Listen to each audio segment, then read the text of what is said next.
Semaine 16, jour 4.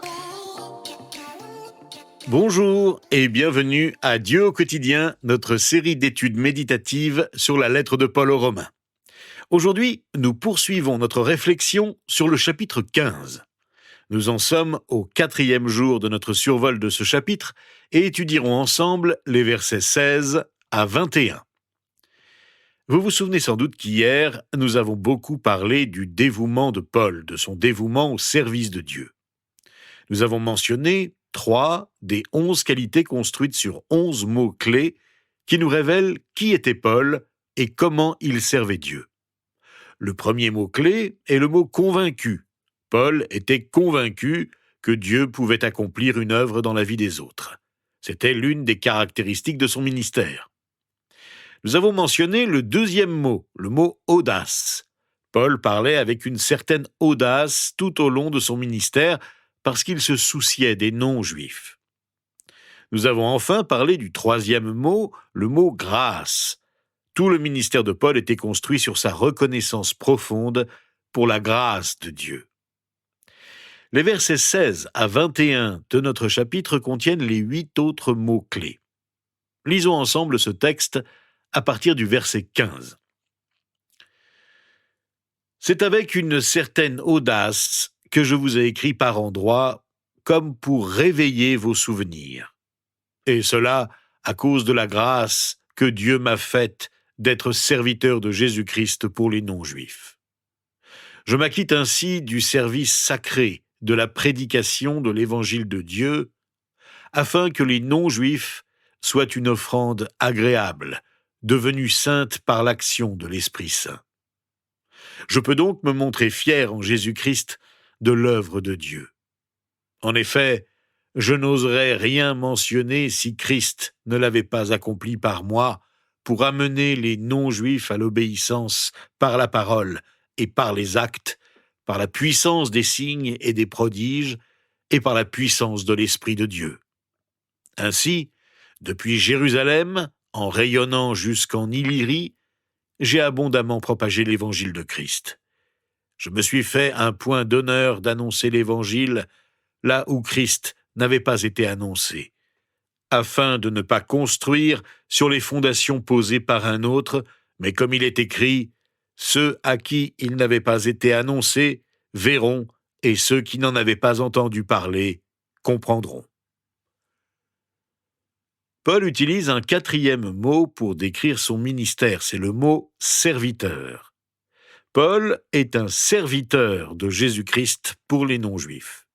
Il se présente à maintes reprises dans les Écritures comme un serviteur de Jésus-Christ. Il sert Jésus. Tout ce qu'il fait, il le fait pour Jésus. Il n'annonçait pas l'Évangile pour être considéré comme un grand prédicateur. Il le faisait pour que les non-juifs deviennent une offrande agréable à Dieu, consacrée par l'Esprit Saint. Voilà pourquoi son service est sacré. La Bible du Sommeur dit qu'il accomplit ainsi la tâche d'un prêtre auprès des non-juifs. Paul ne s'adresse pas à eux par intérêt personnel, mais pour accomplir la mission que Jésus-Christ lui a confiée. C'est parce qu'il se savait serviteur de Jésus-Christ qu'il n'a jamais perdu sa motivation de servir l'Église. Le 5e mot-clé pour décrire la mission de Paul est le mot « offrande ». Au chapitre 12, Paul nous demande d'offrir nos corps comme un sacrifice vivant. Nous devenons de saintes offrandes agréables à Dieu. Nous pourrions penser que c'est de cela dont il parle ici, qu'il se serait offert à Dieu comme son serviteur. En fait, ce n'est pas ce dont il s'agit. L'offrande agréable à Dieu représente les non-juifs convertis qui sont désormais consacrés à Dieu, c'est-à-dire qui lui appartiennent, et deviennent donc une offrande qui plaît au Seigneur. Paul peut être fier de son travail, de son service, parce que lui-même considère que son ministère est une offrande qu'il présente à Dieu.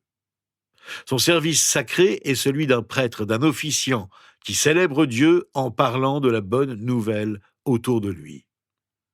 De même que le prêtre présentait à Dieu des offrandes agréables dans le temple, de même Paul présente les non-juifs convertis qui ont accepté la bonne nouvelle comme une offrande sainte que Dieu agrée. Les victoires remportées ne sont pas ses victoires, mais celles de Dieu. Et il en va de même pour nous, qui sommes tous des serviteurs de Dieu. Notre service n'est pas méritoire, car c'est pour Dieu et lui seul que nous sommes à l'œuvre. Le 6e mot-clé qui décrit la mission de Paul est le mot prédication, c'est-à-dire l'annonce de l'Évangile. Paul était un prédicateur itinérant. Il a parcouru de très longues distances. Plus de 2250 kilomètres séparent l'Illyrie de Jérusalem. Cela représente 53 marathons. Et Paul s'est probablement rendu jusqu'en Espagne. Tous ces longs et exténuants voyages pour annoncer sans relâche la bonne nouvelle à qui voulait l'entendre et la recevoir. Ce qu'il avait à apporter aux autres en valait la peine. Il ne s'adressait pas qu'à des foules, parfois il ne parlait qu'à de petits groupes de personnes. Souvent il était chassé et persécuté par ceux qui refusaient son message. Mais rien ne pouvait freiner son zèle, surtout pas l'opposition. Qu'en est-il de nous ? Avons-nous peur d'annoncer la bonne nouvelle autour de nous ? Nous n'avons pas besoin d'être de brillants orateurs pour parler à nos proches, nos collègues et nos amis de ce que Dieu a fait pour nous et qu'il peut faire pour eux. Pourquoi le cacherions-nous aux autres ? N'ont-ils pas besoin de Dieu dans leur vie autant que nous ?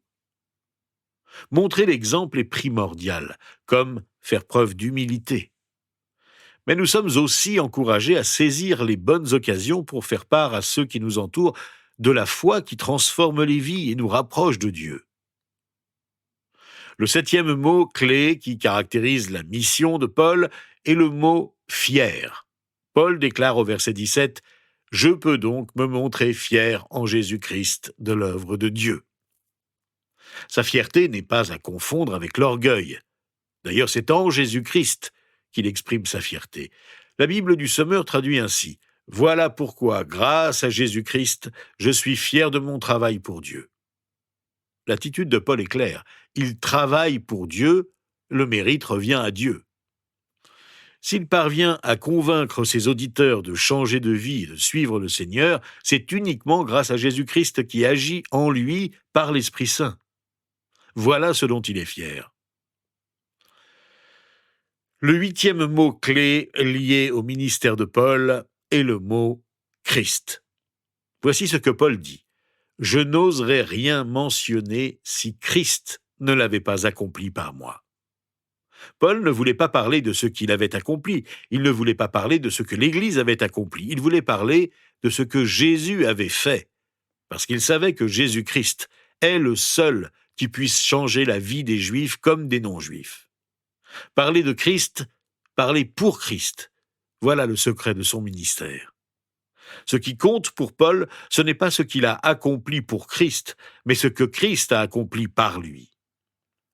Le but du ministère de Paul est d'amener les non-juifs à l'obéissance par la parole et par les actes. Amener est le 9e mot-clé qui caractérise le ministère de Paul. Pour y parvenir, Paul s'est engagé entièrement. Afin de diriger les autres dans la bonne direction, il ne suffit pas de leur parler, il faut agir de manière convaincante. Tout ce que je fais doit être en accord avec ce que je dis. Le 10e mot-clé au cœur du ministère de Paul est le mot « puissance ». Au verset 19, Paul ajoute qu'il a pu amener les non-juifs à l'obéissance par la puissance des signes et des prodiges et par la puissance de l'Esprit de Dieu. La puissance de Dieu manifestée par des miracles et l'œuvre de son Esprit accompagnent les paroles et les actes de Paul.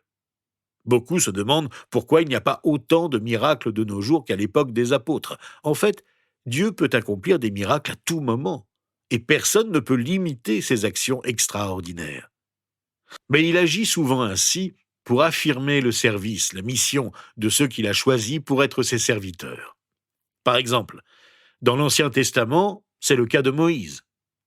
Dieu utilise les plaies d'Égypte pour mettre son sceau d'approbation sur Moïse, serviteur de Dieu. Il en va de même dans le cas des apôtres, et en particulier de Paul, serviteur de Dieu. Leur mission était particulière, ce sont eux qui ont mis par écrit la parole de Dieu. Et les signes miraculeux que Dieu a accomplis par eux révèle que Dieu leur a donné l'autorité de parler en son nom de manière définitive, en donnant au monde entier les écrits que nous pouvons lire aujourd'hui et accepter comme la parole de Dieu, comme la vérité en laquelle nous pouvons avoir entièrement confiance. Aujourd'hui, la Bible est notre référence. Nous n'avons pas besoin de miracles spectaculaires pour la reconnaître telle qu'elle est. Nous pouvons la lire et découvrir la volonté de Dieu pour chacun de nous et tout ce que le Seigneur a accompli depuis la création. Dieu accomplit toujours des miracles et des signes, mais il les utilise souvent dans les Écritures pour montrer l'autorité de sa parole. Et cette parole fait toujours autorité dans nos vies aujourd'hui. Quel miracle prodigieux! Mais les miracles et les signes n'ont pas en eux-mêmes la capacité de nous transformer, de faire de nous des serviteurs. Ils s'accompagnent de la puissance de l'Esprit. Paul s'est appuyé sur la puissance du Saint-Esprit dans sa vie pour accomplir l'œuvre que Dieu lui avait confiée. Sans elle, qu'aurait-il pu accomplir? Compter sur la puissance de l'Esprit ne veut pas dire que Paul attendait que Dieu lui dicte mot à mot tout ce qu'il devait faire avant d'agir. Il faisait en fait beaucoup de projets de voyage pour annoncer l'Évangile, et parfois ils échouaient. L'Esprit n'agit pas en nous de manière automatique, mais nous nous appuyons, comme Paul l'a fait, sur la puissance de l'Esprit, parce que nous dépendons entièrement de Dieu et non pas de nous-mêmes. Sans elle, nos paroles et nos actes seraient vains. Sans elle, nous serions sans force. Paul a souvent reconnu qu'il était faible. Mais le reconnaître lui permettait de compter davantage sur la puissance de l'Esprit à l'œuvre en lui. Dans sa deuxième lettre aux Corinthiens, au chapitre 12, verset 9, Paul rapporte les paroles que Dieu lui a dites. « Ma grâce te suffit, car ma puissance s'accomplit dans la faiblesse. » Et il ajoute, « Quand je suis faible, c'est alors que je suis fort. » Enfin, le 11e et dernier mot-clé qui caractérise le ministère de Paul vient du grec philotiméomai, qu'on traduit par ambition, aspiration, et que nous rendons par l'expression point d'honneur. Paul avait pour ambition de prêcher l'Évangile là où personne d'autre ne l'avait fait auparavant. C'était son aspiration. Il en avait fait son point d'honneur. Il n'en faisait pas une règle pour les autres, mais il prenait à la lettre la prophétie d'Ésaïe qui parlait de l'œuvre du serviteur de Dieu et disait « Ceux à qui il n'avait pas été annoncé verront, et ceux qui n'en avaient pas entendu parler comprendront. » Paul prolonge cette parole prophétique dans son ministère. Il avoue que cela ne lui a pas permis de visiter les Romains, car ce n'est pas lui qui a évangélisé la capitale de l'Empire romain. Et vous? Quelle est votre ambition? Quelle est votre aspiration profonde?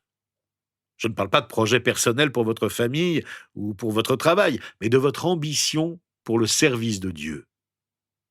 Comment voulez-vous le servir d'une manière personnelle, avec vos dons particuliers? Je vous invite à prier avec moi aujourd'hui en revenant sur ces paroles de Paul sur le service de Jésus-Christ pour demander à Dieu d'ouvrir nos cœurs à son service. Seigneur, ouvre mon cœur à ton service. Que ton esprit me guide chaque jour pour que je puisse mieux te servir. Que ta grâce m'accompagne, car sans elle, je ne pourrais pas te servir fidèlement. Purifie-moi pour que je puisse mieux te servir. Je veux te faire entièrement confiance. Je voudrais que tout mon service soit à ta gloire seule. Permets, Seigneur, que tout ce que je veux faire, je le fasse pour toi avec détermination. Et que ce que je fais devienne aussi une offrande qui te soit agréable. Donne-moi la passion de parler de toi autour de moi, de saisir toutes les occasions favorables pour annoncer ta bonne nouvelle. Je confesse que parfois j'ai peur de parler de toi. J'hésite parce que je ne veux offusquer personne. Je crains aussi d'être rejeté et je garde le silence au lieu d'affirmer avec courage et simplicité la foi que j'ai en toi. Remplis-moi de ton esprit. pour que j'aie le courage de proclamer avec joie le Christ qui vit en moi. C'est en ton saint nom que je formule ma prière aujourd'hui. Amen. Eh bien, rejoignez-nous demain pour terminer notre survol du chapitre 15 de la lettre de Paul aux Romains en réfléchissant ensemble sur les versets 22 à 33.